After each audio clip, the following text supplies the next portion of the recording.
Right now on Morning News Now, President Biden sending a message of unity on the world stage in an impassioned address at the United Nations General Assembly. The president and his Ukrainian counterpart, President Volodymyr Zelensky, both attending in person to call for support against Russian aggression. Like every nation in the world, the United States wants this war to end. No nation wants this war to end more than Ukraine. We have team coverage with the warning from both presidents as the war in Ukraine rages on. Also this morning, infighting on Capitol Hill after House Republicans vote to sink their own party's spending bill, making a government shutdown more of a possibility. Now, House Speaker Kevin McCarthy facing growing criticism and calls for removal. We will bring you the latest.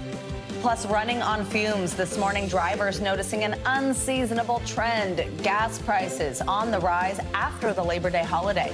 Plus, the Fed expected to announce a decision on another interest rate hike. We will break it all down. And rise and grind. If you're looking for some morning motivation to get to the gym, we've got you. Why scientists now say an early workout could be the key to losing weight. So see you at the gym at 3-ish, 3 in the morning we would have to work out, I think. Good plan. So not happening. Not happening. Good morning. Good to have you with us. I'm Joe Fryer. And I'm Savannah Sellers. Thank you for being here on this Wednesday morning. World leaders are gathering here in New York for another day of the UN General Assembly. The war in Ukraine, of course, took center stage yesterday as President Biden addressed world leaders. Ukrainian President Volodymyr Zelensky was there listening from the audience. President Biden called on world leaders to stand together with Ukraine to defend the country's freedom. Russia's price for peace is Ukraine's capitulation, Ukraine's territory, and Ukraine's children. If you allow Ukraine to be carved up, is the independence of any nation secure? I'd respectfully suggest the answer is no. Joining us this morning, NBC News White House correspondent Mike Bemley and Ambassador John Herbst, former U.S. ambassador to Ukraine and senior director of the Atlantic Council's Eurasia Center. Mike, let's just kick things off. What were the big headlines from President Biden's address? So for President, this UN General Assembly speech is kind of like the State of the Union address, right? There's a little bit of a laundry list. You cover a lot of ground. The president talking about interesting comments on artificial intelligence, for instance, the need to deal with the climate crisis. But the common theme really was about protecting, preserving, strengthening democracy around the world. And there's no clearer example of that fight right now than the war in Ukraine. You heard the stakes as the president laid them out. What happens if the world does not continue to support Ukraine at this moment? And so this is a really important opportunity for the president to try to galvanize support at a time when it might be fading. We look at the polls and see that support, not just here in the U.S., but around the world, is not where it was when this war started. And so we're going to see that continue. And the president's democracy message is both for a global audience and a domestic audience. He was doing some fundraisers here and talked about democracy being on the ballot in 2024 as well. Absolutely. Also, I got to say, don't love the traffic this brings to town, but what a treat it is to have two of our virtual guests on set with us. Ambassador Herbst, I want to pull up some numbers here in just a second. So the speech comes at a time when support is kind of starting to wane for this defense in Ukraine. Here it is right here on your screen. A CNN poll last month showed that 51% of the people surveyed believe the U.S. has done enough, as you can see here, to help Ukraine in the fight against Russia, compared to 48% who want America to do more. Back at the start of this, 62% thought that America should be doing more. Do you think that Biden's remarks kind of spur more of that, or not necessarily? I think the main reason why we've seen a drop in support is we're not seeing the truly nasty images that we saw in the first month or two after the Russian big invasion.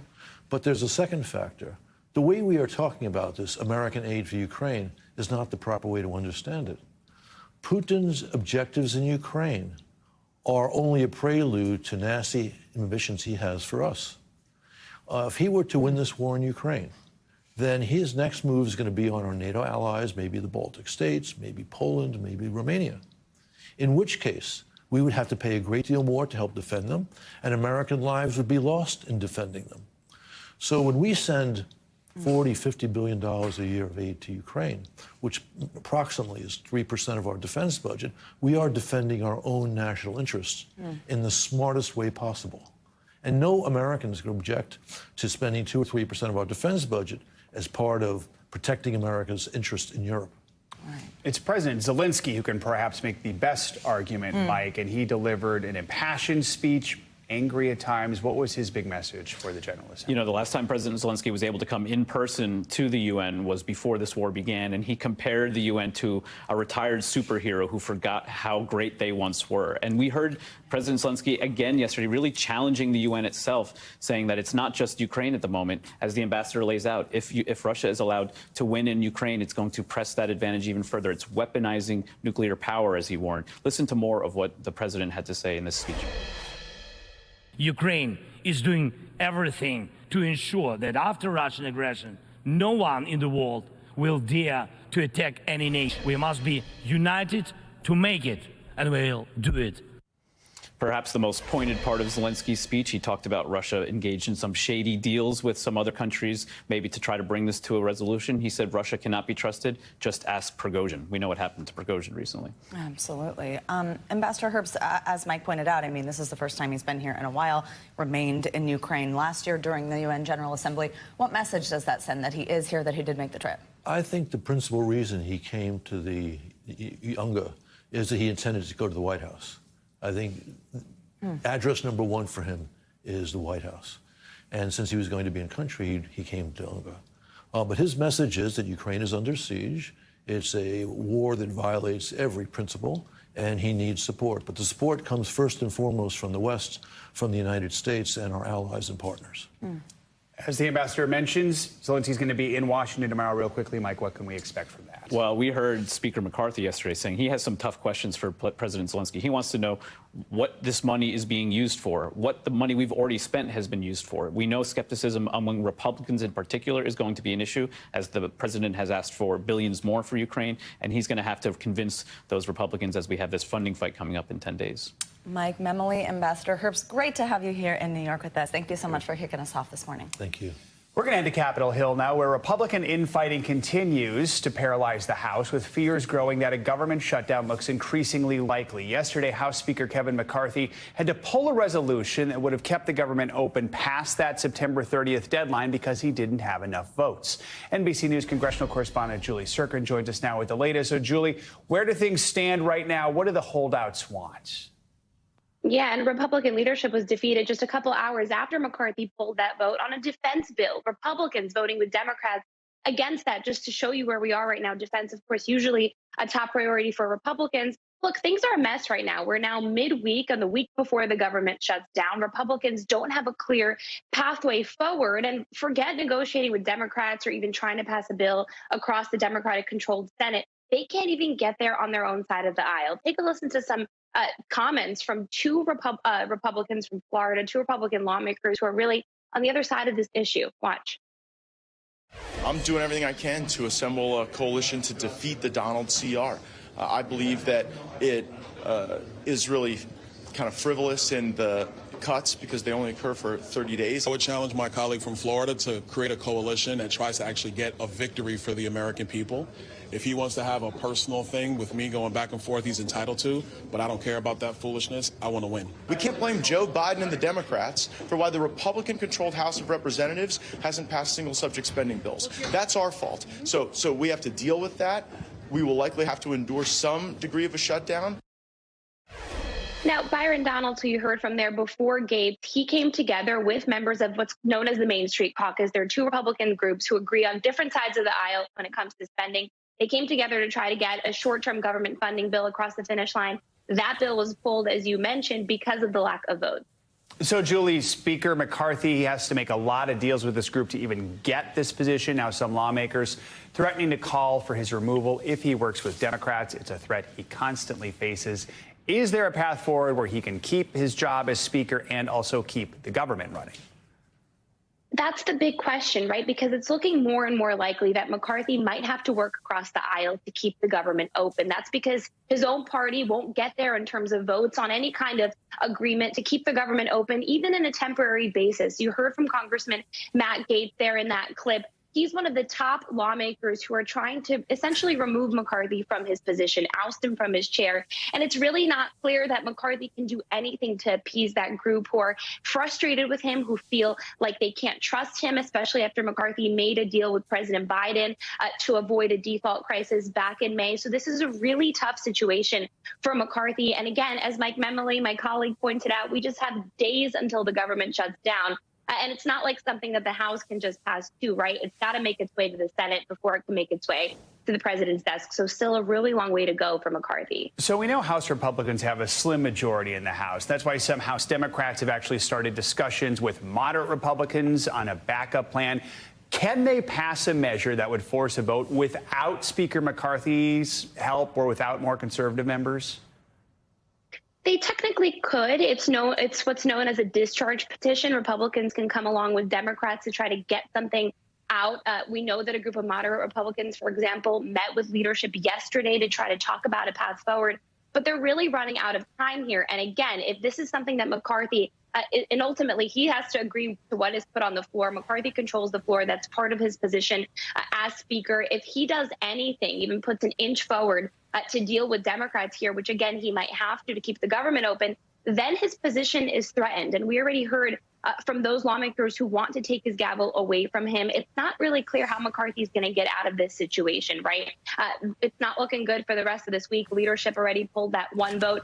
They might try to do it again as it comes later in this week. But really, that short-term government funding measure that, by the way, doesn't include any of President Biden's asks with Ukraine, with disaster aid, with some of this relief. They're really going to have to figure this out, and it's going to come down to the wire. If a package that has border security and that cuts spending levels in the way that it does, outlined in this 30-day stopgap funding measure, doesn't even have the votes to pass the House, doesn't even have the votes to pass the rule, the procedural step, before it comes to a full vote, that's how you know they're in trouble. All right, you see it right there on the screen. Countdown to a shutdown. Julie Sirkin, thank you so much. Well, this morning, a Delaware judge is weighing whether to allow Hunter Biden to submit his plea remotely in connection to those 3 felony gun charges brought against the president's son last week. The prosecution has until today to submit their argument for having Biden appear in person. According to documents submitted by Hunter's legal team, he will be pleading not guilty to those 3 charges. His team argues Hunter does not need to be in court to give that statement, but prosecutors objected to the move on Monday, stalling the case from moving forward.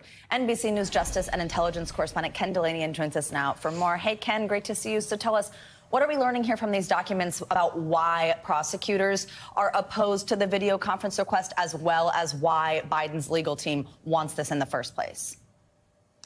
Good morning, Savannah. Well, as you said, prosecutors will file a document today explaining in detail why they oppose this request. Hunter Biden's lawyers say that this is simply a matter of saving time and money, that he shouldn't have to travel across the country from his home in Los Angeles merely to utter the words not guilty in a court in Delaware, that they can do this via video conference, as has been done, particularly since the pandemic, very often in these cases. And so we'll just have to see what the judge rules. Ken, while we have you, I want to switch gears a little bit. Attorney General Merrick Garland is expected to appear before the House Judiciary Committee later today. This is to face questions over his oversight of the Justice Department. Still sort of related here because we assume the Hunter Biden investigation will likely be a part of this hearing. What are you looking for today in this hearing? Absolutely, Savannah. The Hunter Biden probe will be a big part of what Republicans are raising at this hearing. This is an annual oversight hearing. We got an early look at some of Merrick Garland's prepared remarks, and he's going to push back as aggressively as I've seen him do against Republican charges that the DOJ has been politicized. He's going to say, I'm not the president's lawyer, and I'm not taking orders from Congress about who to prosecute either. And more than that, he's going to point out that some of the rhetoric, particularly coming from the Republican side, has led, in his view, to threats against line prosecutors and line FBI agents. And he says that's really dangerous and it shouldn't happen. Particularly, his point is that people like him, the Attorney General, they're used to the slings and arrows of partisan fights, but that it shouldn't imperil the safety of public servants who are just trying to do their jobs, which is something that's happened and we've reported on. There's been a huge uptick in threats against the FBI and against the Justice Department since these investigations of Donald Trump have heated up. Savannah. All right, Ken Delanian, thank you very much for your reporting. Now to the United Auto Workers strike. The union is setting a new deadline for a deal with the big three automakers, or else the strike could expand. NBC News correspondent Maggie Vespa has more. Day 5 on strike and a new deadline. This is our generation's defining moment, so be ready to stand up. United Auto Workers President Shawn Fain now demanding America's big three car companies, GM, Ford, and Chrysler owner Stellantis, give up major ground, or he says come noon Friday, this targeted strike at 3 plants will expand. All 3 companies say they want this resolved quickly. We'll continue to sit at the table, work through things, try to find the common ground. Among the union's demands, 40% pay hikes, each company offering roughly 20% raises. Ford and GM could each lose $40 million in profits per week, more if the union expands the strike to more plants. The impact already rippling through the industry. Some parts suppliers say they'll have to lay people off, something the CEO at Michigan's Cascade Die Casting is scrambling to avoid. We're going to go to our people and sit down with them and ask for volunteers to take time off. We expect that the strike could impact as many as 50 to 100 employees. And those are all people that have families to feed. Among the 13,000 auto workers on strike, Jacob Deshawn, now stuck at home instead of heading to his shift at Ford. I want to be on the line, making vehicles. The union promising $500 a week. The father of 2 says it's not nearly enough. I needed the money, so this strike is not helping me at all in any way. And sources tell NBC News former President Trump is now expected to travel here and speak to auto workers in the Detroit area next week. UAW responding to that, saying they are fighting, quote, an economy that enriches people like Donald Trump at the expense of workers. Back to you. All right, Maggie Vespa in Michigan. Maggie, thank you so much. Well, speaking of strikes, the Writers Guild of America is set to resume negotiations with Hollywood studios today. The union made the announcement on Monday that it would be returning to the bargaining table. The strike, this one began on May 2nd, now entering its 141st day. Joining us now to discuss, entertainment journalist and pop culture expert Brian Balthazar. Brian, good to have you with us. Negotiations, bargaining table. We haven't heard those words in a while when it comes to this strike. So what can we expect from WGA resuming negotiations with the production studios? Right. So this is encouraging, to say the least. The first thing they really do is start to read the room, basically. They come into the room and say, are we ready to actually talk? And then I think we're seeing some indication that they are. You know, the WGA, at least the news that they were going to be having this conversation, said, don't expect to hear from us for a few days unless we have something to tell you. So you can already see there's a tone that there's going to be some negotiations and some hints of perhaps some progress. They believe they have some progress on the number of writers. Some possible agreements about AI could be in the works. But the one real standoff is about residuals, but we have seen, and there's some reporting, that the Alliance has provided some streaming data, but they're saying this is for use in a negotiation 3 years from now. So that's still the wild, wild west of this negotiation. There's also one more thing about 1-step and 2-step deals, and that's the number of times a writer touches a script. They're entitled to a payment for each time they go back and rewrite. So there's a promise of some progress. There's some hope. Brian, a lot of this, of course, is unfolding over the summer where things are sort of quiet anyway on TV show sets, things like that. But as we're heading into the fall, there's been some drama and there's been some backlash as shows start to return amidst the strike. Yesterday, there were writers striking, picketing outside of ABC's The View. There was a lot of drama this week with Drew Barrymore, a back and forth about her show coming back. Ultimately, it's not. Bill Maher, same thing. What are writers saying about all of this? Well, you know, interestingly, last week we would have probably thought that the studios had the advantage. But this week now, with Drew backing down, the talk has backed down. Jennifer Hudson and Kelly Clarkson also putting things on hold, Bill Maher as well. And so now the union has actually gained some momentum, seeing that they're going to be some larger effects and some larger unity among people who you thought may have tried to find some workarounds to get their shows going. The union is really excited about what they've seen the past week, and they think it gives them a little bit of an edge going into this room. So, Brian, we know that we're going to have the writers going back to negotiations. Where do things stand with the actors right now? Any progress there, or is there sort of this unspoken theory that maybe the writers go first and the actors will go after that? That is exactly right. They're going to be watching very closely to see if the studios are negotiating with the writers in good faith, to see if there's an indication. Because some of the things they do have in common, their concerns about AI, their concerns about streaming residuals. So they're going to see if there's any good faith efforts here. But the truth is even if the Writers Guild does come to an agreement, only a handful of things like those talk shows we just talked about are going to come back. The actors are still going to be, if they don't come to an agreement, holding everything at bay until they come to an agreement. But Marvel Studios, the graphic artists have now agreed to join an international union. So those visual effects artists could also be another step in this ongoing problem that many of these workers are having with studios in general. And they are essential to those movies. So. Seriously. Brian Balthazar, thank you very much. Maybe we'll have some news soon. We'll see. Yeah. All right, so the fall equinox, I believe, is this weekend. Yeah, temperatures heating up for some parts of the country. There you go. Oh, my gosh. Are you a meteorologist? Angie Lassman just read a calendar. Good morning, Angie. Good morning, guys. Joe's exactly right. We are heading towards late September, so that means we're heading into astronomical fall. It's already meteorological fall. But if you look in parts of the Midwest and northern plains, it really doesn't look like it. Even down through the south, temperatures into the 90s. Once again, it's been relentless for the heat across parts of the south, especially Texas. Today, you're going to head to the mid-90s, but look as far north as Minneapolis. We're mid-80s. These temperatures are more like, say, July than late September. Chicago will head to 80 degrees, 85 for Memphis. So overall, running about 5 to 10, even 15 degrees above normal for today. As we look ahead to tomorrow across the same region, not much improvement. If you're looking for cooler, more fall-like conditions, we'll still stay into the low 80s in Minneapolis, upper 70s in Milwaukee. Not a horrible temperature. It'll still be a fairly nice kind of day temperature-wise, but just warmer than it should be for this time of year across places like Des Moines, North Platte, Kansas City, all running a little warm. As we head into the end of the work week and into our upcoming weekend, we kind of settle into this really mild pattern across that same region, upper 70s to low 80s for Chicago. For the weekend plans, Cincinnati hits the mid-80s on Friday and then kind of bottoms out into those low 80s for Saturday and Sunday. A little farther to the east, we'll be dealing with rain this weekend, and it'll kind of moderate out our temperatures, but even still mid-70s across the board for a lot of spots here as we get into Friday through Sunday.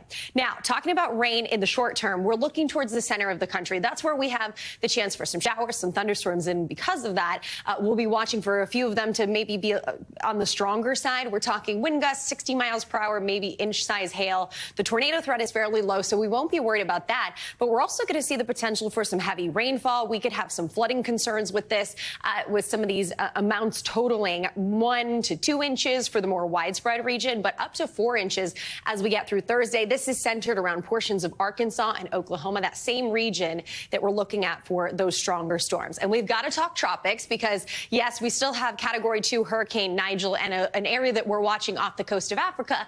But notice that kind of area of disturbed weather, some showers, some thunderstorms that's trying to develop into a low off the southeast coast. Now, this is going to leave us with some soggy conditions really Thursday through Sunday along the east coast. As we get into tomorrow, the low pressure likely to form there, but the rain is going to be drenching for parts of Florida and Georgia, and we'll kind of see that rain work its way up the east coast, impacting parts of the Carolinas, maybe a low kind of separating and moving a little farther to the north. But either way, this means rain for parts of the mid-Atlantic and even the northeast. So Boston to Charleston, I know this is what you want to hear for your Saturday plans. Unfortunately, though, we could see some good amounts of rains in some spots that need it. Widespread areas, maybe 4 to 6 inches. But of course, notice Cape Hatteras, we could see upwards of 3, maybe 5 inches. So it'll be a soggy kind of couple of days. Maybe movies. No one on the coast will be ignored. Everyone's getting everyone's getting a little bit of that rain. Our lawns will be happy, I suppose. Exactly. All right, there you go. Angie, thank you so much. Of course. Much more to come here on Morning News Now. Later this hour, money on the mind with gas prices on the rise and an interest rate decision expected today. We'll break down what it all means for you and your bottom line. But first, paradise lost. Why survivors of the Maui wildfires say they're being displaced again. After the break.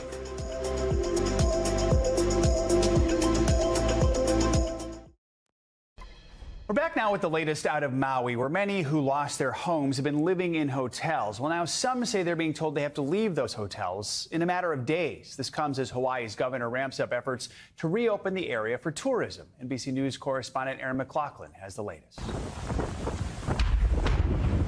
In the weeks since the deadly Maui fires, Confusion over where to live and for how long has been a pressing issue for thousands of displaced residents. We're all scrambling to try to find another place. Charles Nahale lost his home in the fire. He's since been living in government-provided housing at the Sands of Kahana Resort, but says he just received a letter from the hotel management company saying the unit he's been living in won't be available after September 30th. A real disgrace for all of us that are displaced and lost everything. The letter obtained by Hawaii News Now says that housing opportunities would be provided until at least October 30th at Kahana Villas Resort, Gardens at West Maui Resort, and Maui Beach Resort in Kahai. But Nahale says he's received no more information about alternative housing. The hotel management company did not respond to our request for comment, but writes on their website, with services and amenities slowly returning to our West Maui resorts, we are gradually welcoming back reservations in October per the governor's instruction. The issue of displacement and relocation, a major point of contention for residents across the island, with more than 7,000 people housed in 40 hotels. Governor Josh Green says he's now working to reopen West Maui for tourists on October 8th. We're going to do what we can to house the 7,415 people that are currently in hotel rooms, move them into long-term rentals.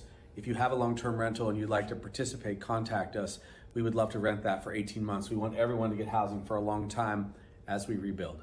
But for people like Charles, the push to welcome back tourists to their embattled island comes with concern and confusion, as they're left to wonder yet again if they'll still have a roof over their heads. Our thanks to Aaron McLaughlin for that reporting. A source from the governor's office told NBC News these hotels were always meant to be temporary solutions, and they say they're still working on long-term options. Absolutely, and we'll keep covering that. Let's get you to some international headlines now, starting with another wave of violence in the West Bank. NBC's foreign correspondent Kelly Kobiea joins us now with that and other world news. Kelly, good morning. Good morning, Joe and Savannah. That's right. Trouble in the West Bank overnight. 3 Palestinians killed in an Israeli military raid on the Jenin refugee camp in the occupied West Bank. Another 20 injured, according to Palestinian health officials. The Israeli military said it carried out a drone attack there. And there was trouble in Gaza as well, where 1 Palestinian was killed. The Israeli military only saying that rioters had gathered next to the border fence and explosive devices had been detonated. In Libya, protests. Demonstrators in flood-ravaged Derna are demanding those in power step down a week after those torrential rains caused 2 dams to collapse, killing thousands.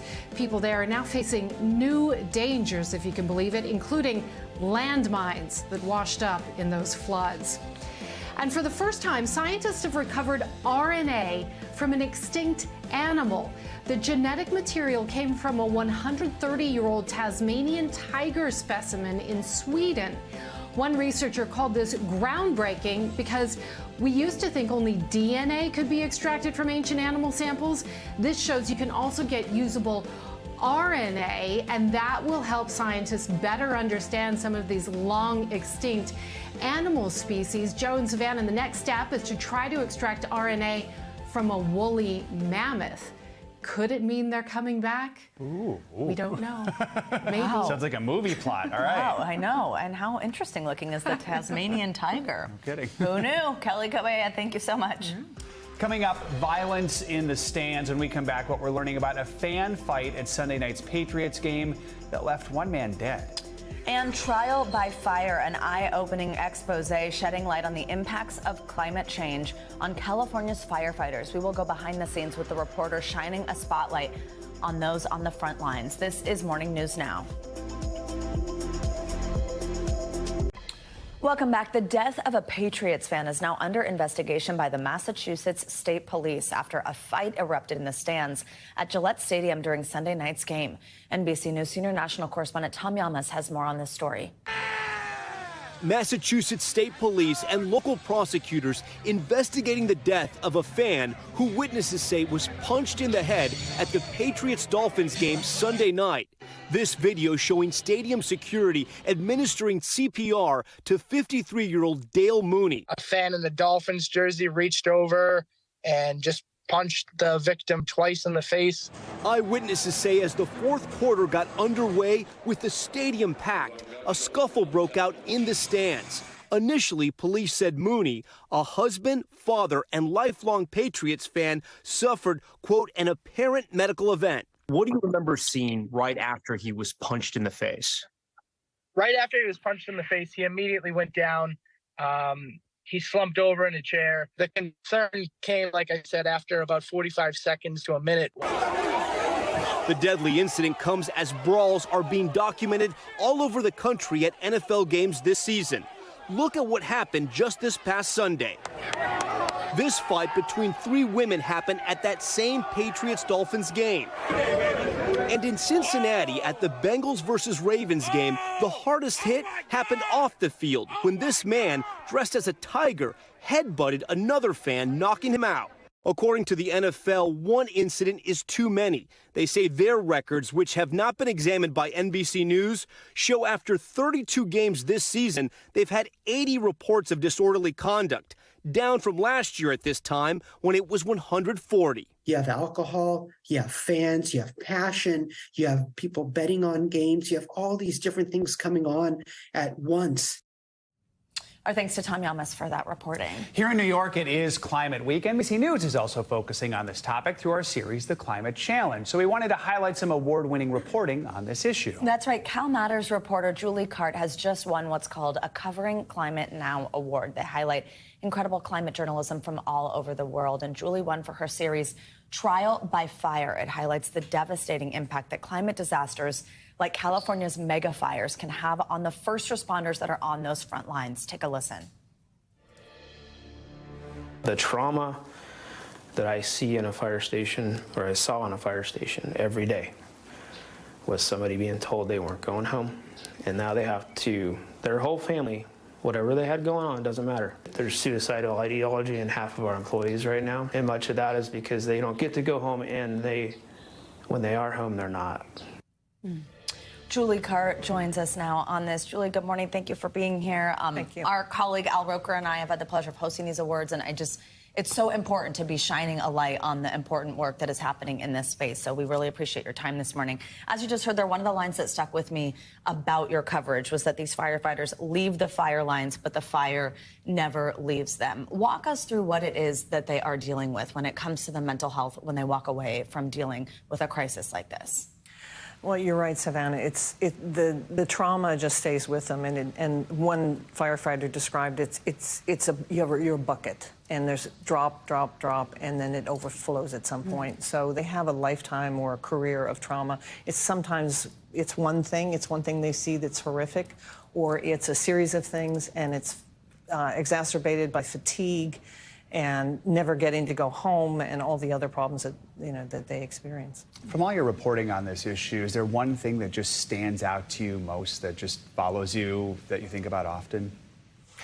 I wondered why people talk to me, to be honest. This is a very private thing. Unfortunately, there's a lot of stigma associated with mental health issues. Trauma and PTSD is notoriously difficult to understand. So these are kind of private and secret stories that things they're experiencing. So I kept thinking, why are you opening up to me and telling me these private things? But they wanted every single person who talked to me, as difficult as it was for them, said, I don't want anyone to go through what I went through. Oh, wow. Are they getting the support they need, these firefighters? They would say no. As anyone who is lucky enough to have health insurance understands, you have to work through the bureaucracy. It has to be identified as a problem, and that's very difficult to find a competent professional who can diagnose that. Then if you live in a rural area, where many of wildland firefighters in California do, you have to find someone who can help you. You have to go through workers' compensation. So no, not really. Go ahead. No, I was just going to say that the fact that this is not going to get better, it is only going to get worse. I lived in California 10 years ago when this was really starting to accelerate and ramp up, and we've only seen it grow more and more intense every year. Is that on their minds? What are the biggest worries looking ahead as this continues? Well, in your intro, it said mega fires. We now have gigafires, million-acre fires. You really don't fight them. You wait for weather to come in, or hopefully it rains. So it's the size of fires, it's the unpredictability, it's the frequency. And here we are in October, and in Southern California, the fire season will just start. I also think it's so powerful in your reporting because a lot of times when we see these effects of climate change, they're somewhere far away from the United States. This is something that's happening in our backyard that maybe will help people really start to understand the problem. Julie Cart, thank you so much. And congratulations Pleasure. on the award. I call them the Oscars of climate change. So congratulations on your fantastic reporting. Coming up, we're having a conversation about inflation ahead of today's interest rate announcement by the Fed, what you need to know, and how another hike could impact your wallet. Plus, from early birds to gym rats, why researchers now say the secret to weight loss is waking up early and working out. So maybe you're doing that right now. You're watching Morning News Now. Well, the summer travel season may be behind us now, but we are still shelling out more when we go to the gas pump. AAA says the national average is now $3.87 a gallon. That's actually up 3 cents from a week ago and up 20 cents from this time last year. This comes as we're expecting a decision today from the Federal Reserve about interest rates. NBC News business and data reporter Brian Chung is here to cover it all for us. So let's start with gas prices. Typically, they go down after Labor Day. This year, we're seeing the opposite. Why is that? Yeah, well, it's kind of a mix of a few factors, right? There's been production cuts from Saudi Arabia and Russia, major international oil producers. There's also some issues with refineries here in the United States on the West Coast. All of this is pushing gas prices higher, as you mentioned, to a national average of $3.87 a gallon. Some in California are seeing over $6 a gallon, but some perspective is helpful. We're not yet at the highs that we saw, which was last year, where the national average was somewhere closer to $5 a gallon. Can we expect it to get better anytime soon? Well, the expectation is that barrels of oil prices will likely continue to go up because the factors that I just mentioned are not yet to alleviate. But again, we'll have to see, because there is something called the shift to the winter mix, where the type of gas changes, which usually contributes to a lowering of prices between that Labor Day period. But again, we'll have to see whether or not they offset each other. And what about the interest rate? Let's talk about that. We are expecting to hear more on that today. What are you going to be looking out for? Yeah, so the Federal Reserve expected to make another decision on interest rates later on today, the announcement at 2 p.m. Eastern time. The expectation is for the Fed not to raise interest rates any further. They're looking at what's happening in the economy and saying, okay, well, we've already made borrowing costs so high over the last year and a half. We're all feeling that in the form of high mortgage rates, high credit card rates, high small business rates. So for that reason, the Federal Reserve is likely to say today, well, let's just take a pause and see what the bite of all the cumulative effects of those interest rate hikes has been, to see if inflation goes down further. We've already seen progress of the rate of inflation coming down from 9 to 6 to 4 to 3%.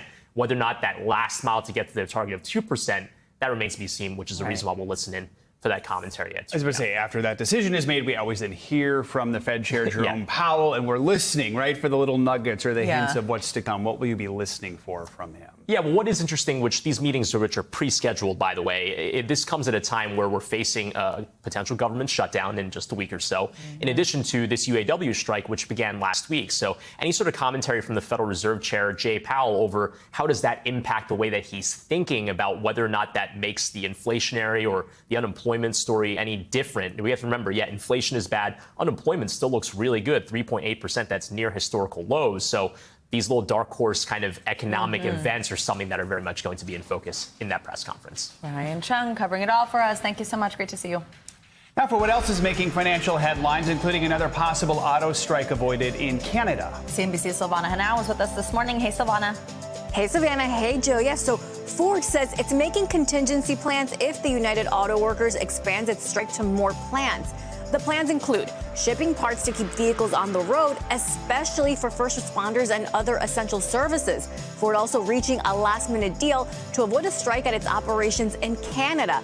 The company has 3 factories in the country, which make the Ford Edge and the Lincoln Nautilus. Shoppers may have some trouble finding Clorox cleaning products in stores, but it's not because of the pandemic. It's due to a cyber attack. Clorox saying this week damage to its internal systems is hurting its ability to process orders. In some cases, the company is handling orders manually. Clorox expects to move back to normal operations next week. Companies on Facebook and Instagram will soon be able to buy a blue check to get exclusive features and support. It's similar to a program Meta announced for creators earlier this year. Businesses can buy verification for $22 a month on one platform or $35 for both. They'll get added account security features and troubleshooting. They'll also get increased visibility in searches and the ability to have multiple employees chat with and respond to customers, guys. All right. Let's see how many businesses buy into that. Exactly. Yeah, exactly. Yeah. All right. Thanks, Savannah. Appreciate it. Thank you. Okay, well, exercising in the morning may be key to losing weight. That is according to a new study published in the Journal of Obesity. The study looked at data from the CDC that examined the exercise patterns of more than 5,000 people. That survey found people who worked out between 7 and 9 a.m. had less body fat compared with those who worked out later in the day. Exactly the hours we're busy, Exactly. So too bad for us. We should do the show on a treadmill. Yeah, let's bring in NBC News medical contributor Dr. Natalie Azar for more on this. Dr. Azar, great to see you. Okay, so obviously this is not a study we can just go ahead and run with, but tell us what it found. Well, yeah, and I always at the outset, you're going to say to people that any exercise you do is the right exercise you do no matter when in the day you do it, because some people can't do it in the morning. Right. And I would also say that this was not like that randomized controlled trial that said definitively this is related to the time that you're exercising, because what they found was that the people who did have the lower body mass index, they also ate less throughout the day. Like, there might be some other confounding factors, right? But if you think of yourself, well, is there a biological reason for it? Well, yeah, the authors give us 4 different reasons for why this could happen. One is that if you get it over with in the morning, you're more likely to do it every single day, and it's consistent. The other thing is that there is something called like your molecular clock, that something with metabolism and also burning fat may have something to do with it. And then finally, if you exercise in the morning, you're revved up your metabolism, so you're kind of burning calories throughout the day. That's what they say.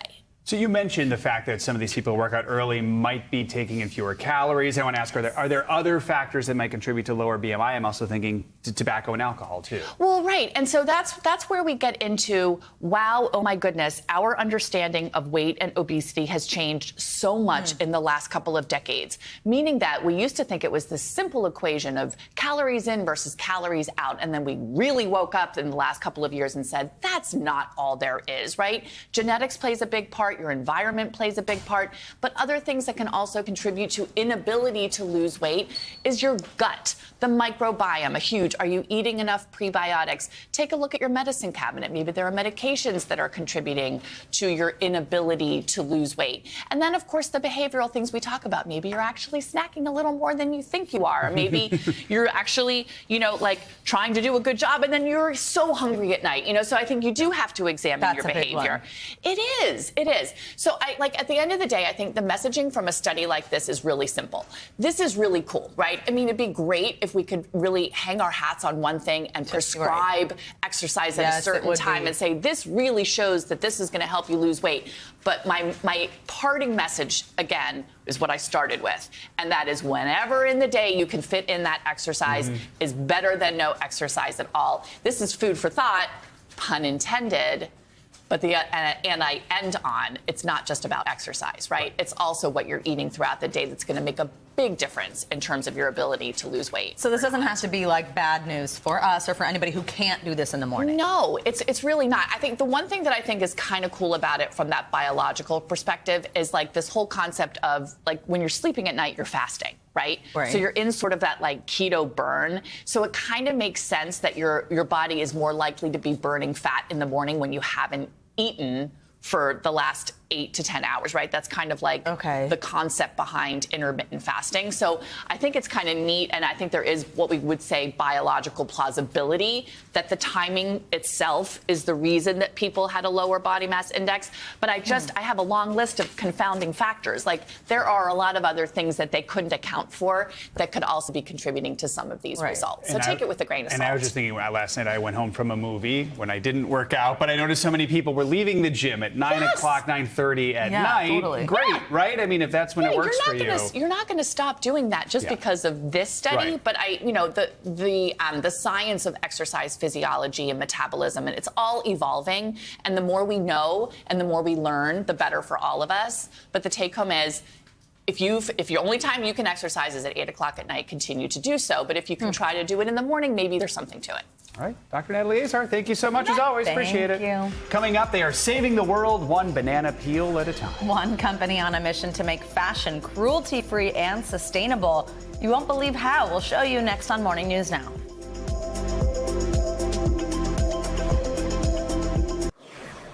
Welcome back. Rihanna and A$AP Rocky are giving us our first look at their newborn son, Riot Rose. In the photo posted on Instagram by photographer Miles Diggs, you can see the couple posing with Riot Rose, who's wearing a cute little pink outfit. Also in the pic, their first son, 1-year-old Riza. Riot Rose was born in early August. Of course, Rihanna teased her second pregnancy in February during her Super Bowl halftime show, rubbing her stomach and revealing her bump during the performance. I guess this is final confirmation.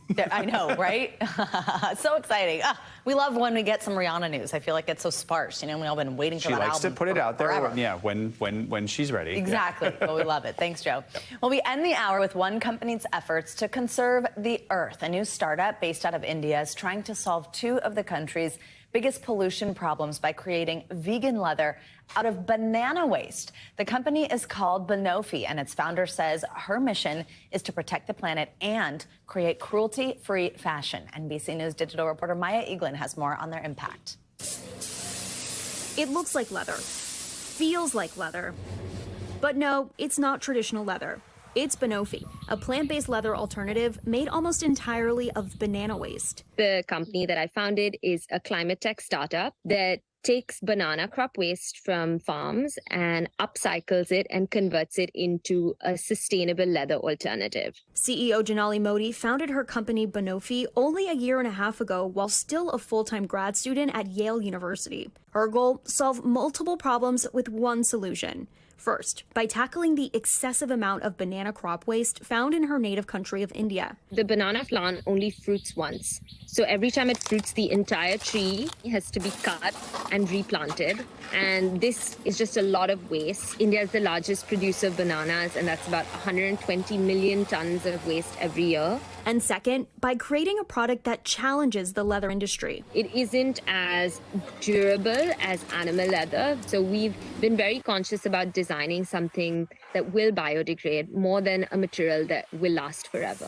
Banofi leather isn't 100% biodegradable, 20% still composed of synthetic materials. You're trying to reduce the number of added materials and synthetics in the product. How do you hope to do that? It is a process of finding alternatives that naturally occur, that like plant-based dyes from flowers, for example. The focus going forward is to make it 100% bio-based and biodegradable. The global market for vegan leather is the biggest it's ever been, valued at almost $40 billion in 2022. But some experts, like circular economy professor Alicia Garmalevich, says most vegan leather alternatives are made of plastics. Some believe they're just as harmful to the environment as leather. So it's plastic that won't biodegrade, that accumulates and creates microplastics. We need other solutions that are good for the planet, that can biodegrade after end of life.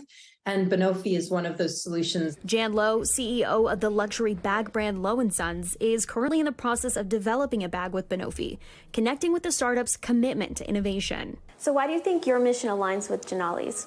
She's not taking the shortcut to use PVC, for example, to like make it feel better. She's really exploring these really innovative ways and different combinations of like natural materials to make that feel really nice and premium. Janali says that while Banofi might not solve climate change by itself, picking a space and driving change is still important progress. Sometimes it's just a step in the right direction. It's not a perfect solution, and it'll take time to get there. So invest in some of those semi-perfect solutions so they can make it perfect.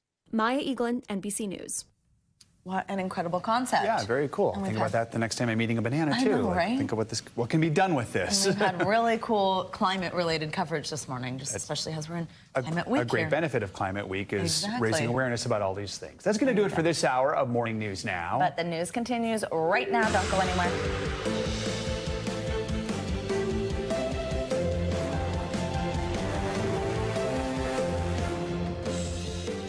Good morning. Thanks for joining us today. I'm Savannah Sellers. I'm Joe Fryer. Right now on Morning News Now, call for action at the UN General Assembly. The war in Ukraine taking center stage at the World Forum as President Biden and Ukrainian President Volodymyr Zelensky look to rally support in the conflict against Russia.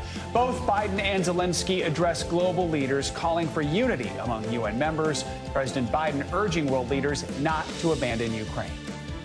That's why the United States, together with our allies and partners around the world, will continue to stand with the brave people of Ukraine as they defend their sovereignty and territorial integrity and their freedom. Is it enough to revive fading support for the war? Also this morning, ripple effect. Still no signs of a resolution as the United Auto Workers strike drags into a 6th day.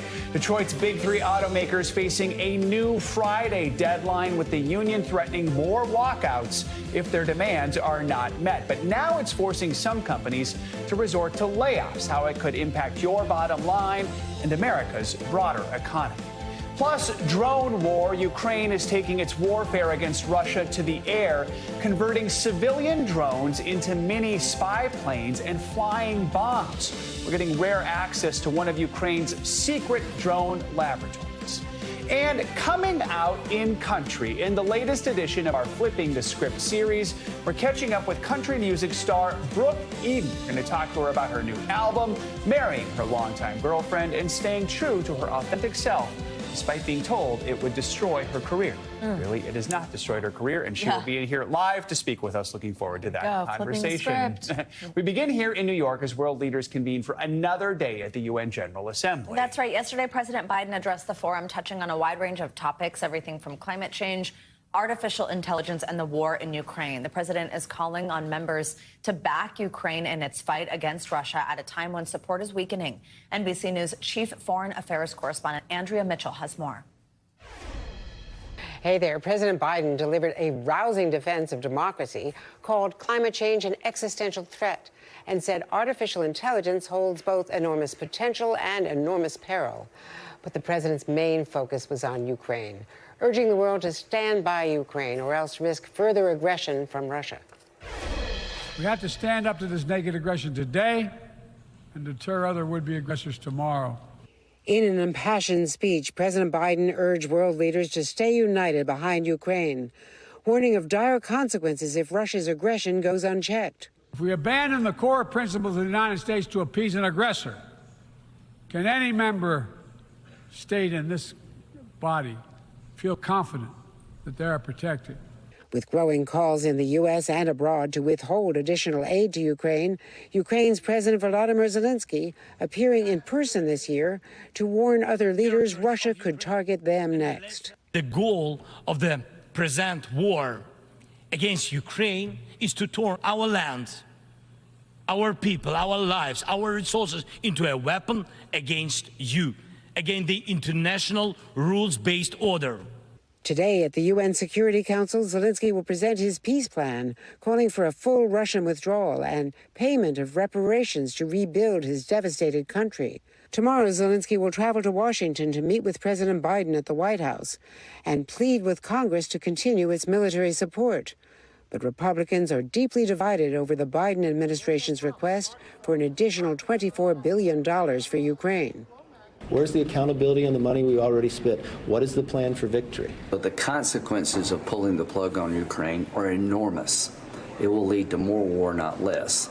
It comes as the U.S. unveils a new round of sanctions on Iran, targeting the production of Iranian drones used by Russia against Ukraine.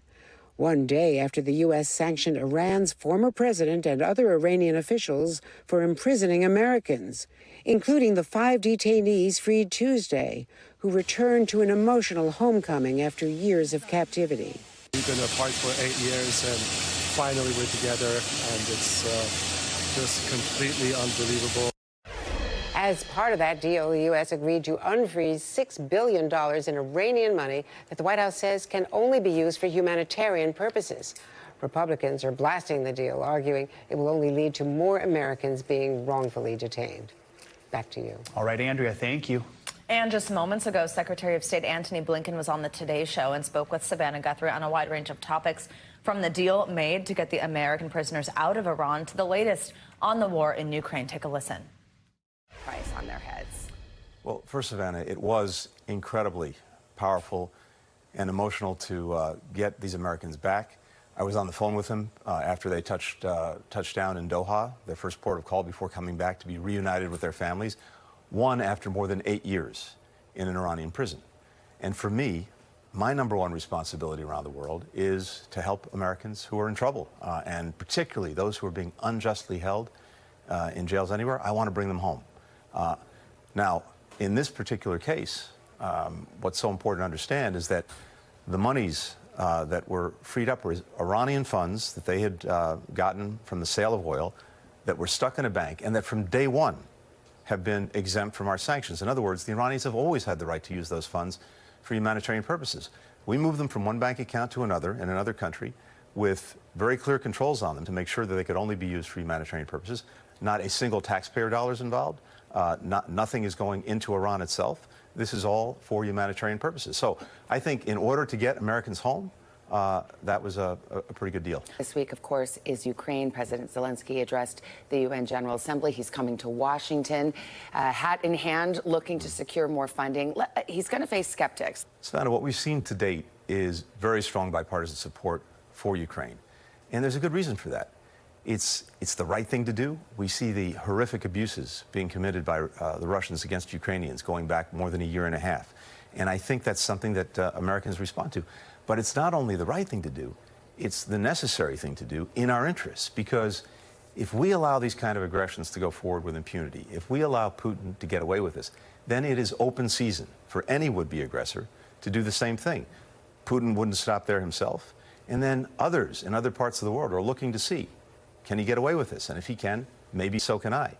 And that's a recipe for a world of conflict. That's a recipe for a world that inevitably creates bad things that are going to hurt Americans, not just the countries in question. Does this seem a war that will just go on for years? I mean, is that the expectation? Well, first, it's important to note this. Putin's already failed in what he was trying to achieve. Because remember, Savannah, his goal was to erase Ukraine from the map, to end its status as an independent country, to subsume it into Russia. That has failed. Now, exactly where the lines are drawn, that's going to be up to the Ukrainians. But there's a big difference here. Ukrainians are fighting for their own country, for their own land, for their own future. The Russians are not. At the end of the day, I think that is the biggest difference maker. And I've got to ask you about the images we saw Kim Jong-un traveling to Russia, walking with Putin. What are these two up to? And can the U.S. do anything to stop, for example, Kim Jong-un supplying weapons or arms support to Russia? It speaks, first and foremost, to a certain amount of desperation on the part of Russia that it has to go to regimes like the one in North Korea, or Iran for that matter, to try desperately to get the weapons, the technology that sanctions, export controls that we and many other countries have imposed. But if he's got willing partners there with Iran, North Korea, and those alliances are deepening, isn't that a pretty big concern? We are looking and taking action to try to disrupt that, to break that up wherever we can. But Russia is in a world of hurt as a result of the actions that Vladimir Putin has taken. Let's talk more about the war in Ukraine, where this morning we are getting a look inside a secret lab where some of Ukraine's cheapest but most useful weapons are made. NBC's chief foreign correspondent Richard Engel has that story. Outgunned by Russian artillery and waiting for more supplies from the United States, Ukraine has been forced to improvise and created a fleet of modified drones. This has become a drone war.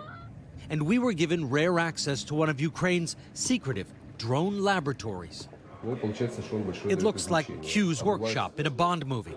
Engineers take apart store-bought drones and hack them to extend range and remove software that restricts flight paths and reveals locations. Ukrainians have become the world's experts at converting civilian drones into mini spy planes and flying bombs. Georgy Volkov started the unit. He worked in marketing before the war and had never owned a drone. This one, big one, it's a heavy bomber to bring some interesting gifts to Russians. How heavy are we talking about? How much could this drop? Enough to blow up a tank? Yeah, easily. And they're just as creative and lethal with 3D printing. Here we have some custom bombs also. We rebuilt it by our engineers. These here are bombs, inside. these little plastic things? Yep. Ukraine uses drones to track Russian troops and bomb them. but you need to be close. Dima Melnick flies a racing drone that can now send 2 pounds of explosive about 6 miles at over 100 miles an hour. Last month, Dima was wounded by Russian fire. Now he's back in the fight. Do you think Ukraine is going to win this war? And what does winning even mean for you? Of course we will win. Victory is not giving up, he says. Our thanks to Richard Engel for that reporting. Yeah, very powerful. Well, back here at home, the ripple effect from the United Autos workers' strike against Detroit's big 3 car companies is already spreading and could get worse by the end of the week. That's because the union is threatening to expand its walkout against the automakers unless significant progress is made by Friday. NBC News correspondent Maggie Vespa is outside of an auto plant in Wayne, Michigan, joins us now with the latest. So, Maggie, Friday is the new deadline before we could see more walkouts. Has either side said if they feel like a deal is likely by then? Frankly, no. I mean, if you look at the press releases from the big 3 and the interviews the CEOs have given, they have called talks things like constructive, and they say they're continuing to bargain in good faith and will do so up until Friday. They've also been very blunt, saying they have contingency plans for if and when these walkouts expand. The union is just talking about Friday. They're saying, barring serious progress, the words of the president in that video that was released 2 nights ago, barring any serious progress, come noon on Friday, we'll see more workers walking out of more sites. Here's the thing, guys.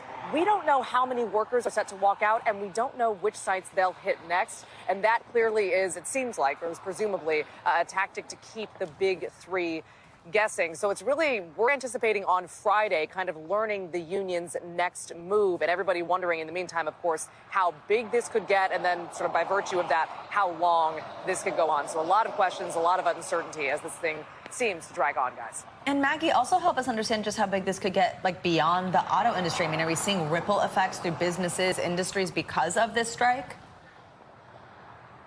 We are. So U.S. Steel actually posting, this is kind of the first one that we noticed on its website, a statement saying that they were going to have to, in their words, idle a blast furnace at a St. Louis area plant.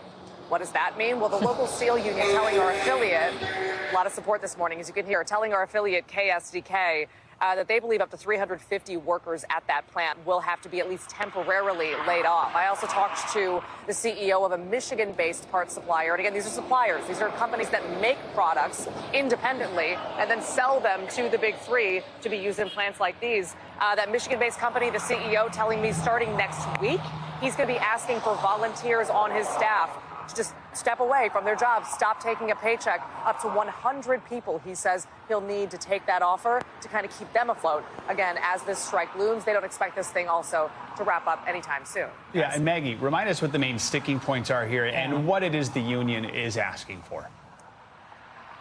Yeah, so a lot of these get big headlines. Like, we've heard about the 4-day work week. That is a demand from the union. The New York Times reporting that was more kind of an attempted counterbalance because they say a lot of workers work 6-7-day weeks. So they want to put an end to that. So we'll see how that plays out.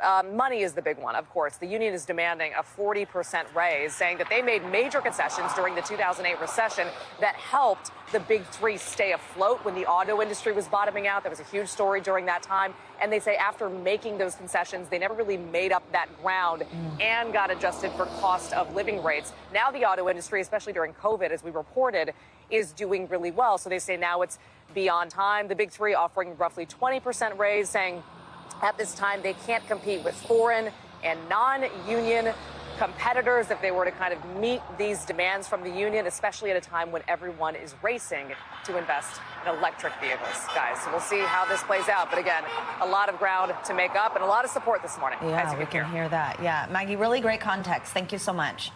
Well, now let's get a check on your latest forecast, and it's likely going to include some rain. Yeah, if you live on the East Coast, we've established rain likely at some point later this week. Meteorologist Angie Lastman has all the details. Angie, good morning. Hey, good morning, guys. You know what I don't like to do? I don't like to forecast rain for the weekend, and unfortunately, I'm going to have to do that in the coming days. We do have, of course, though, nice conditions along most of the East Coast, at least through this afternoon and into the evening hours. We'll see plenty of sunshine for the Northeast.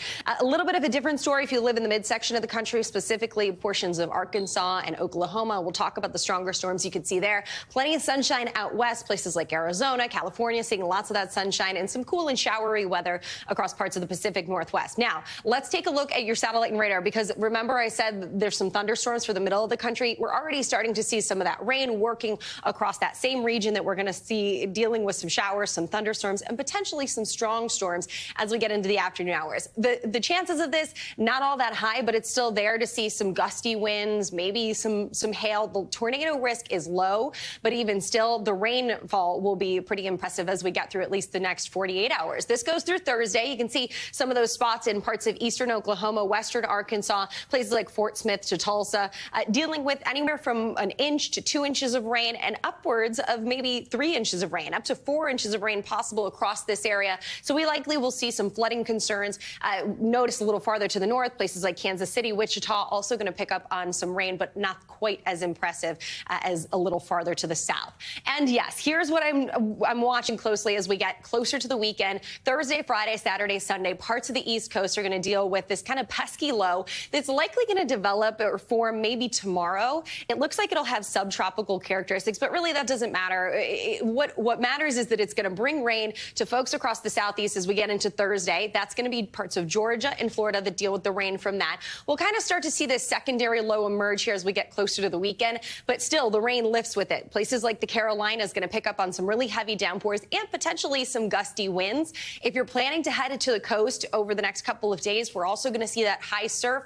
That's going to be an issue. Reminder to stay out of the waters, because we'll have to deal with that at least through the weekend across much of this area. Here's that secondary low that I mentioned that kind of pushes all of that rain up into places basically from Boston down to Wilmington. We could be dealing with some rain as we get into your Saturday plans. It'll be soggy for a lot of folks and some impressive rain totals, especially the closer you get towards the coast. Notice places like Cape Hatteras could pick up on 4, maybe even 6 inches of rain. So really impressive kind of rainfall that we'll have to deal with. The farther north you go, places like New York, maybe an inch. Boston, similar story.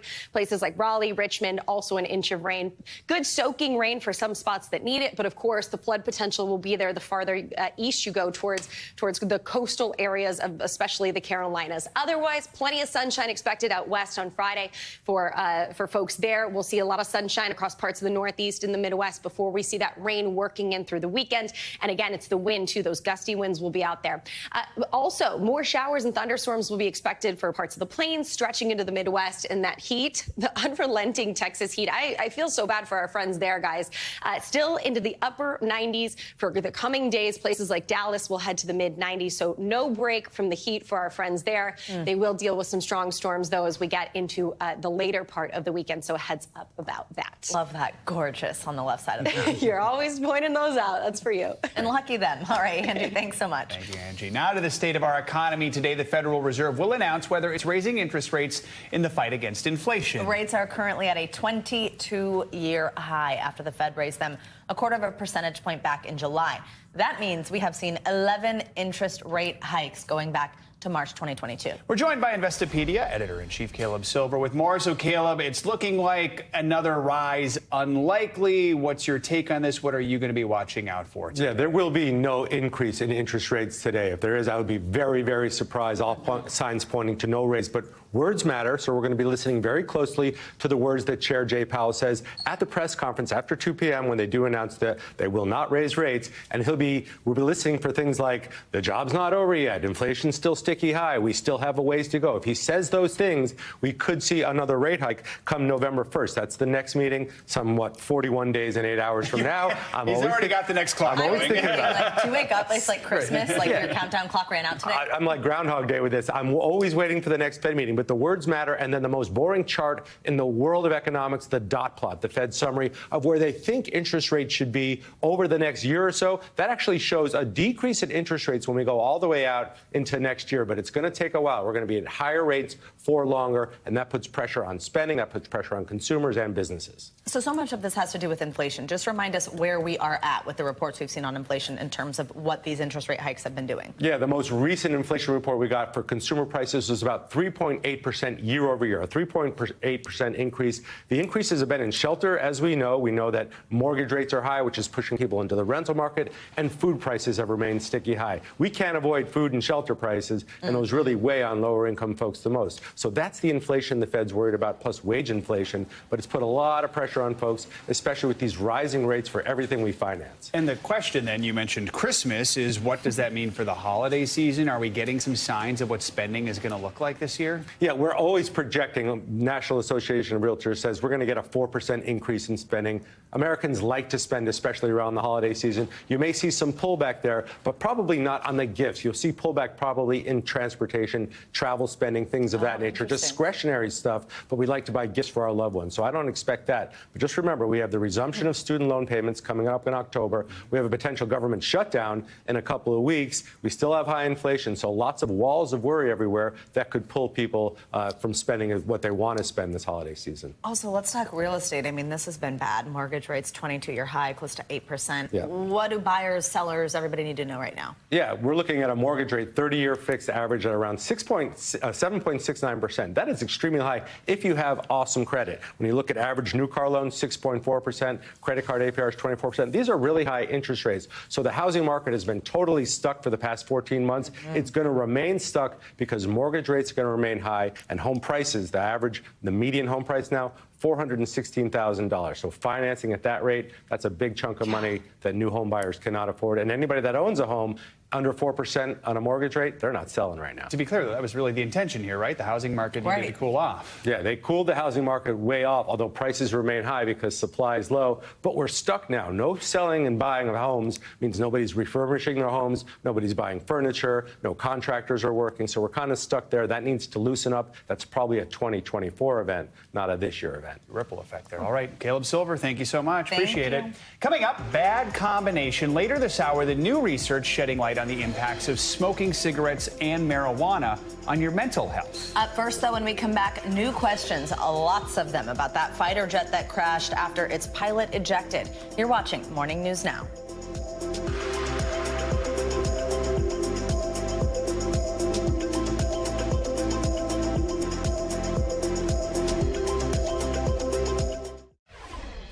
Welcome back. This morning, there are more questions surrounding that F-35 fighter jet that disappeared over the weekend and later crashed. The Pentagon is promising transparency as a full investigation gets underway. NBC News correspondent Sam Brock is in Indiantown, South Carolina. Savannah, good morning. And look, this military investigation is expected to last months, maybe longer than that. We'll have to see. But right now, we have no idea why the transponder tracking this very expensive jet failed to work. Eyewitnesses that I spoke with say they saw that jet dropping down on Sunday. It became virtually inverted, in their words, as it appeared to then strike the canopy of trees in the debris field behind me. This morning, we're learning new details about how a missing fighter jet came hurtling back to land, shaving off treetops before crash landing in a remote area.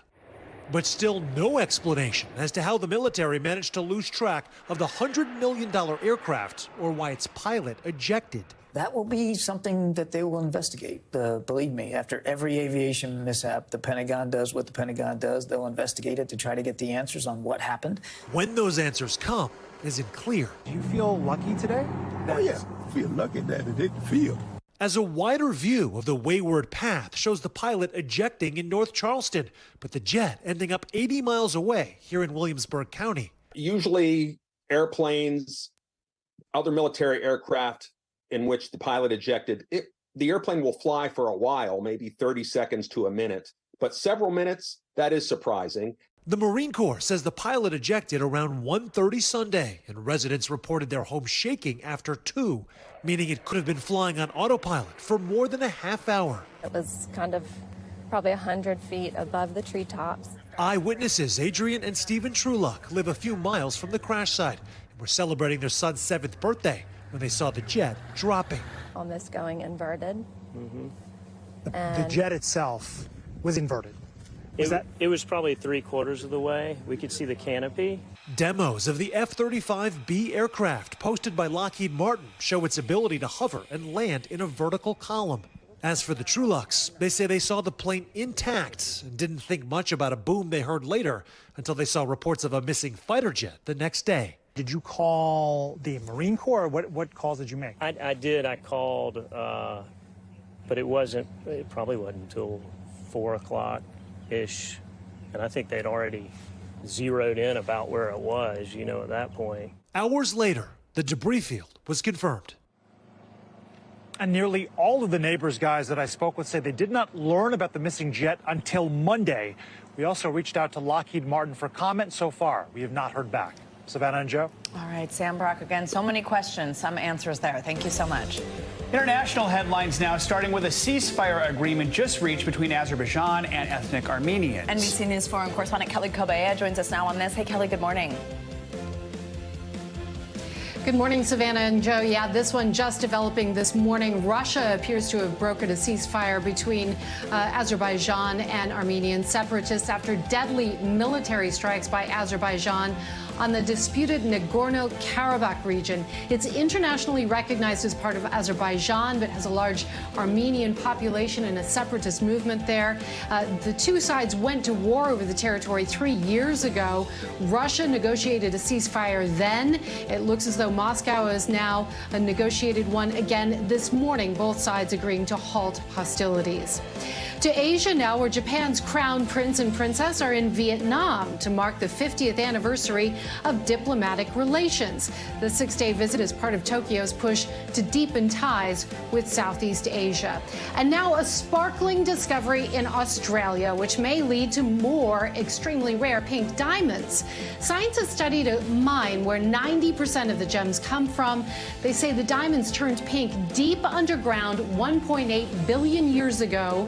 When Western and Northern Australia collided, they then used lasers to date rocks and found that the diamonds came to the surface 1.3 billion years ago when the supercontinent broke apart. So what does it mean, guys? Well, while diamonds are usually found at the center of ancient continents, pink diamonds are at the edges of ancient continents, buried under sand and soil. So start studying your ancient continents. Yeah, right. We'll get right on that, and we can wear it on Wednesdays, the pink diamonds, there we to match our outfits. Exactly, Joe. Kelly, thank you so much. Well, coming up, tragedy at a New York daycare center after a 1-year-old boy dies and 3 other babies are hospitalized from fentanyl poisoning. The charges the center owner is now facing. Plus, it keeps kids occupied, but at what cost? The latest research shedding light on the long-term effects of screen time on kids. This is Morning News Now. We're back now with the shocking death of a 1-year-old after he was allegedly exposed to opioids while inside a New York City daycare center. 2 people are now facing charges accused of keeping fentanyl inside the Bronx facility. NBC News senior legal correspondent Laura Jarrett has the details. The fentanyl crisis across this country is well known at this point, but the story of a young life claimed here in New York City is enough to send a chill down the spine of any parent. This is a tragedy. Federal charges against 2 suspects who prosecutors say were storing fentanyl at a daycare, killing a 1-year-old boy and hospitalizing 3 other babies, the youngest 8 months old. But this case is different. We allege that the defendants poisoned 4 babies and killed one of them because they were running a drug operation from a daycare center. A daycare center. The owner, Gray Mendez and Acevedo Brito, accused of packing up and keeping large amounts of fentanyl here in the Bronx. Investigators discovering a brick of the drug on top of playmats in a closet when they arrived on the scene last week. The father of Nicholas Dominici, the 1-year-old who died, telling WNBC he was their youngest child.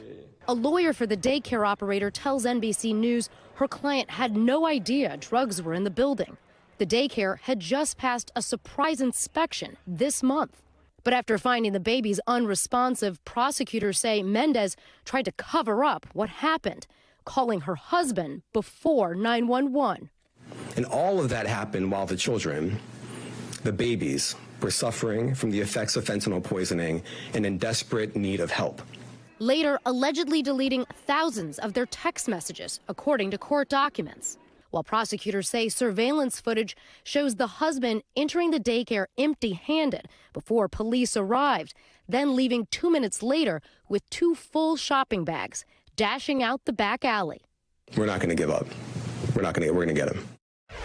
We're told those 3 young babies that did survive this incredible ordeal were all administered Narcan by first responders, and they are now all at home.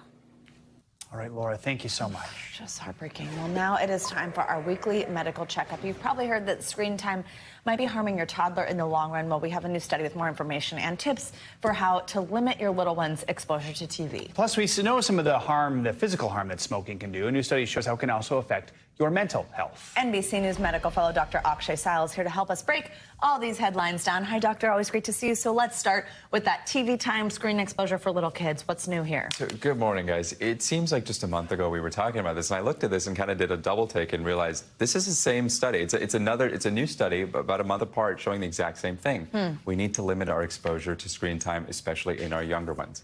So what this study found was they looked at kids under the age of 1, and they found how much screen time are you using and how is that going to affect you down the line. And what they found was that kids who used more screen time under the age of 1, by the time they got to age 2, by the time they got to age 3, they had problems. They had problems with motor skills. They had problems with problem solving, things that we measure in surveys. So just another study, just a month apart from when I was here a month ago, kind of confirming the same thing. So what do we do about it? Some doctor's orders, guys. Limit your screen time. So what are we talking about? If you're under the age of 2 years old, you really shouldn't be using screen time at all unless you're FaceTiming with a parent who's away. And play outside, pick up a book, try to limit those screen time. And if you're between the ages of 2 and 5, about 1 hour a day, guys, no more than that. And if you're under 2, you really don't need any at all, right? Outside. None at all. Okay, that's ideally. All right. Some a new study. It says people who use both marijuana and tobacco more likely to have mental health issues. What should we know about that? Yeah, so this is something we've actually been reporting on in our medical team here. Kids are just using marijuana way more than they should be. I mean, you go outside of school and you see kids vaping marijuana before class. It's kind of getting out of control. And what this study found was that those who are using tobacco and marijuana at the same time, basically, using both, are having higher rates of anxiety and depression, more so than those who used just cannabis alone and more so than just who smoke cigarettes alone. So it's really those two together, and we don't know, is it the anxiety that's leading them to smoke, or is it the smoking that's causing anxiety? That's stuff we still don't know yet. Guys, doctor's orders, get physical. And what I mean by that is a lot of people use these things to cope with stress. So you want to use physical activity as a means to do that instead. Set a quit date. This one's really important, something we tell our patients all the time. Take out a calendar, go in your iPhone, circle that date that you want to quit, set it, and about 2 weeks before that quit date, you really want to start getting things moving. All right, that's really good advice. Also, new information, stress and your heart. We know that's not good, but, stressful day at work doesn't feel good. What's it really doing to your heart? So this one really looked at men. And it found that men who are, just kidding. men who feel like they're working too hard and not getting rewarded have a higher risk of heart disease. Not heart attacks, but just heart disease, right? Problems in the arteries. And so, yeah, this one hits close to home for a lot of men, I think, out there. And so, the key thing here, guys, is that you want to know the signs of stress. Signs of stress at work specifically. Are you fighting with people a lot? Are you not sleeping well at night? Are you thinking about work? Are you taking work home? Those are really the problems here with stress and things that you could recognize in the workplace, maybe that don't apply to other situations. And the other thing is, if you do notice these things, you want to be proactive about it. If you recognize any of those signs, seek help. A lot of workplaces have these things in place, but definitely something you want to keep in mind for both physical and mental health. Very, very quickly, yesterday we talked about Neffy, this alternative nasal spray to the EpiPen, but it wasn't approved. Why not? This was really surprising. So, guys, what happened is the FDA panel recommended approval a few months ago. The FDA yesterday saying, you know what, no, we need more data. And so for those out there, this is basically an EpiPen that goes in your nose. It is not an injection. By all means, we were all expecting it to get approved. A big surprise yesterday, and really the key takeaway is they just want more data. All right, we'll see what happens. Dr. Akshay Sal, it was great to have you. Thank you. Yeah. Coming up, writers and studios back at the bargaining table. We'll bring you the latest on negotiations to try and end the strikes that have crippled Hollywood. And from the airport to the spotlight in record time, no magic carpet necessary. You'll see what we mean when we come back, how an understudy from Jasmine in the Broadway production of Aladdin made it to the stage with some help. This is Morning News Now.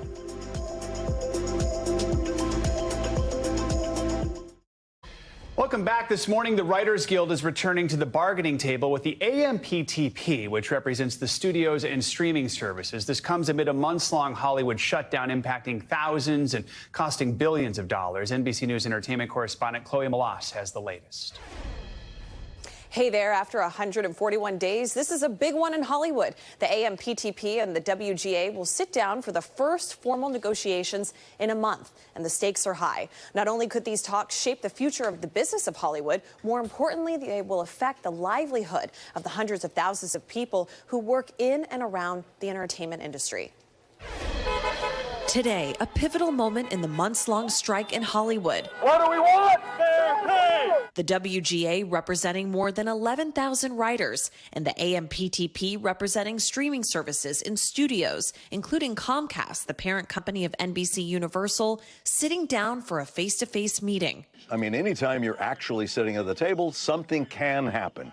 If you're not talking, nothing can happen. The main sticking points between the two groups remain wage increases, residuals in the streaming era, and the use of artificial intelligence. Negotiations are resuming amid the strike that has shut down the entertainment industry for more than 4 months. Writers pacing the picket lines since the beginning of May. Many say they're facing financial distress. People are losing houses. People are losing their car. People are needing to go to food banks. In a letter to its members, the Writers Guild writing in part, "Our focus is getting a fair deal for writers as soon as possible." A source familiar with negotiations telling NBC News talks are expected to last several days, and the AMPTP is not expected to have revised its previous offer made in August, which is the last time the two sides met, a meeting that was not productive. The impact of the combined WGA and SAG-AFTRA strikes is being felt across the country. The most recent U.S. jobs report showed a monthly decrease of 17,000 jobs in the motion picture and sound recording industries. I don't know how I'm going to pay these last 2 months' rent.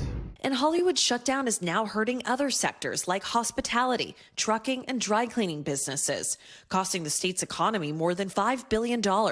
California's Governor Gavin Newsom hasn't been on the picket lines, but he says he's paying close attention. His office telling NBC News while not involved in the talks, Newsom has been engaged in conversations with both sides. He's encouraged they are talking and is hopeful for a resolution. With fall TV schedules feeling the fallout, mostly filled with unscripted programming, all eyes will be on these meetings, including the people behind talk shows that were scheduled to resume in the coming weeks. Bill Maher now pausing the return of his show, a reverse course from his announcement days ago that his show would come back. Unfortunately, sans writers are writing. Now both sides are hoping there could soon be an ending to this Hollywood drama.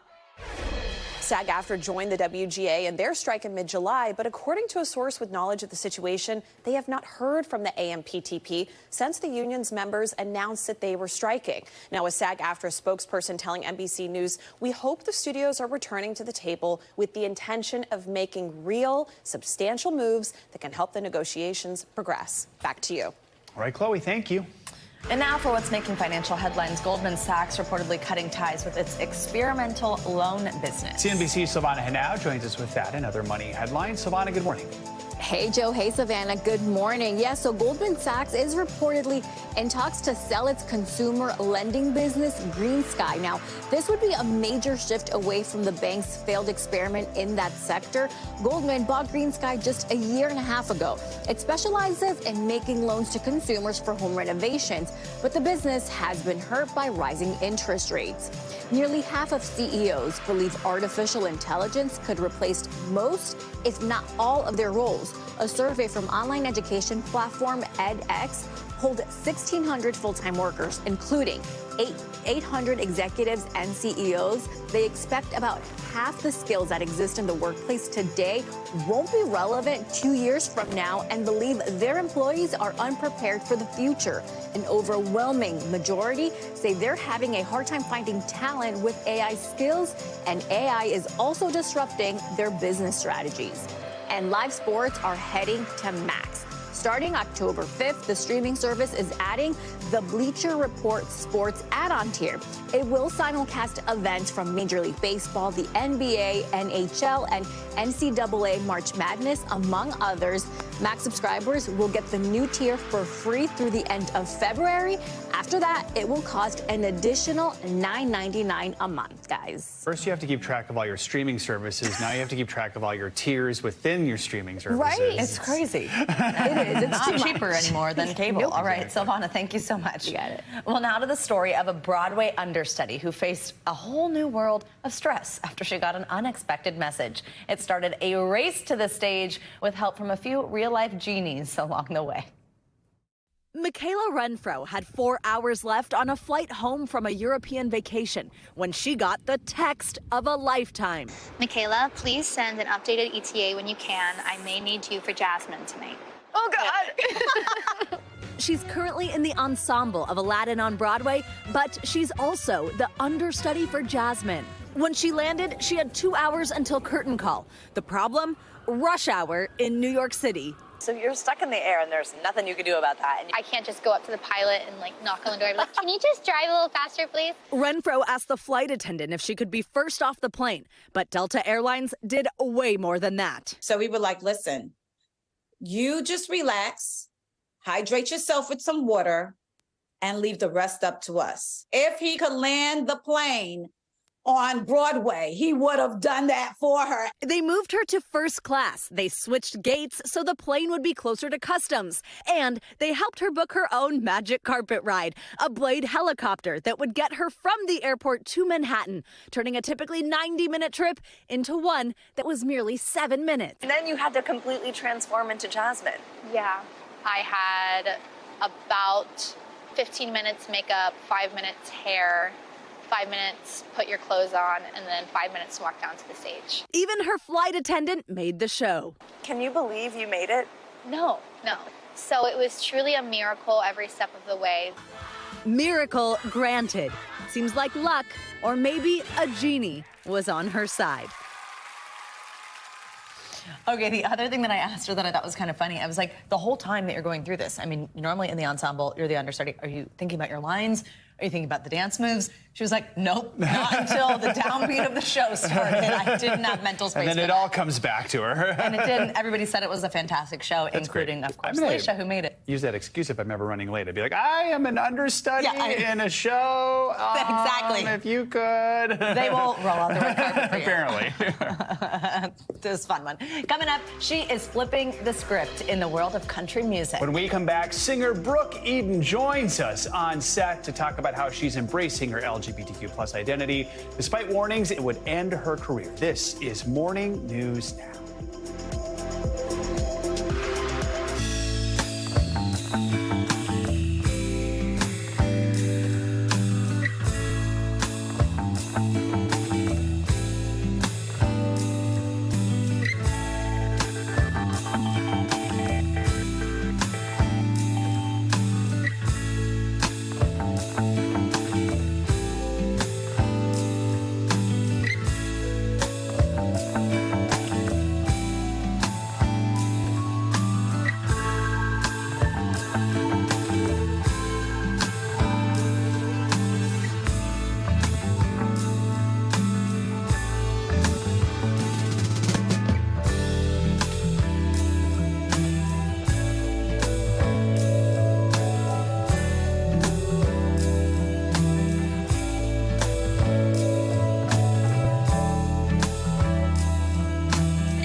Now is raw. Look at this. You can't even see anything anymore. Now is real. The Fed's decision today to help us translate that into very plain English. News for the generation of now is NBC News Now. It always feels so good to get back to it.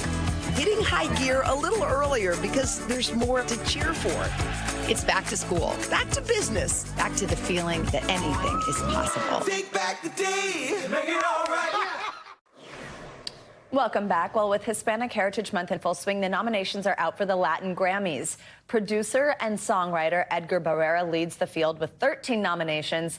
Artist Karol G, of course, Camilo, and Shakira have 7 nominations each. Shakira actually has 3 separate nominations for Song of the Year. That's amazing. The 24th annual event will take place on November 16th, and for the first time, it will be held outside of the U.S. It's going to be in Sevilla, Spain, which is pretty cool, Joe. Oh, that's very cool indeed. We'll have to check that out. Shakira, I mean, exactly. just, whew. You can't. She's getting all the awards lately, too. That's so true, No yes. kidding. All right, thanks, Savannah. Now to our series, Flipping the Script, featuring people on screen, on stage, and behind the scenes, shining a spotlight on diversity. This morning, we're going to go country and introduce you to a singer who's been nominated for awards by both CMT and GLAAD. She recently married her partner, radio promoter Hillary Hoover, after coming out in 2021. Brooke Eden, good to have you with us. Thanks for coming to New York and speaking with us. We appreciate it. Good to be here. It is so awesome. So you've got a new album out right now. Yeah. Tell us about the album and kind of what you were going for this time around. Yeah, well, it's called Outlaw Love. And, you know, being in country music, being queer isn't always accepted, especially,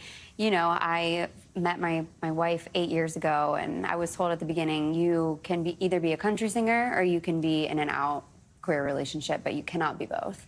And so I struggled with that for some time, and during the pandemic I really learned, you know, if I'm gonna be who I am, I can't be quiet anymore. I need to stand up for myself and for my community. And so this was kind of my out loud outlaw song, my EP that says, you know, I'm standing up for who I am and for what I believe in, and it's okay to be exactly who you are. What's the response you're getting from the song? Oh my God, it's just been amazing to have, you know, so many people in the queer community grew up in Southern spaces, and they didn't feel like there were people speaking to them on country radio and, you know, in country music. And so to be a part of that representation for people, to be able to see themselves in country music again, it's just been so cool. And all the messages and people using these songs for their first dances. And I mean, to be a part of someone's wedding, that's just such an honor. So you hear from fans who say, yeah, this was our first dance, this was our wedding. What does that mean to you when you hear that? I mean, I think that for me, especially growing up, like what that would have changed for me to have that kind of representation in country music, to say like, it's okay to be exactly who you are, whatever that may be. It would have changed so many things for me. It would have allowed me to accept myself so much sooner. And so to see other people getting to have that feeling and getting to, you know, have a country song played at their wedding that resembles their life and speaks to them, it's incredible. It's such an honor, and it's a beautiful thing. We've always said, if you just have one supportive person in your life and you're not a young LGBTQ person, the difference it makes in your mental health is absolutely extraordinary. I want to go back to that decision you were essentially forced to make. You can either be out or you can be a country star. What was the impact that had on you, having to say, all right, and tell your now wife, essentially, you're gonna have to go back in the closet. Yeah. We're gonna have this relationship, but we can't tell anyone about it. What was that like for you? I very much shut down as a human. You know, I kind of became a shell of myself, and it was really difficult on my mental health. And then my mental health eventually became my physical health, and I ended up getting really sick with ulcers from stress. And it changed my entire perception on life, because I realized that living my life without authenticity and without integrity was causing not only mental despair, but also physical pain and despair as well. So it's so important that you are able to feel safe and to be able to be yourself. And I didn't get to for a long time, and now I am. And when you were able to finally come out and acknowledge who you were, what was, first of all, the impact on your health, your physical and mental health, but also what was just the reaction?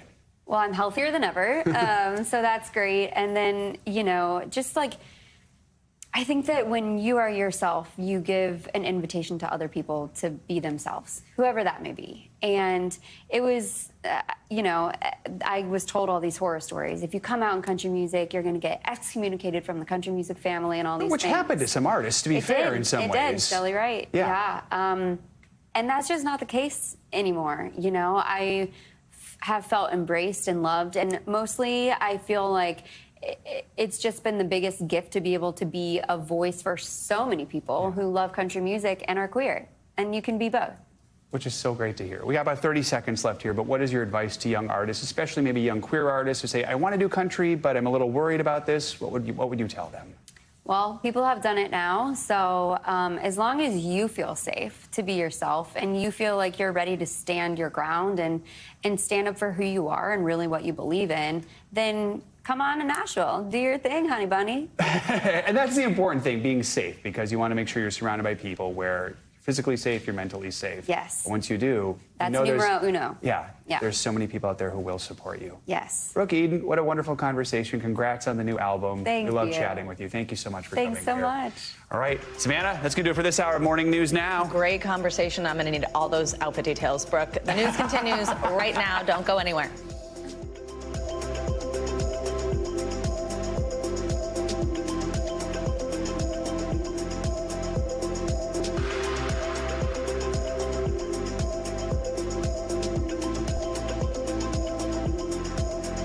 Thanks for watching. Stay updated about breaking news and top stories on the NBC News app or follow us on social media.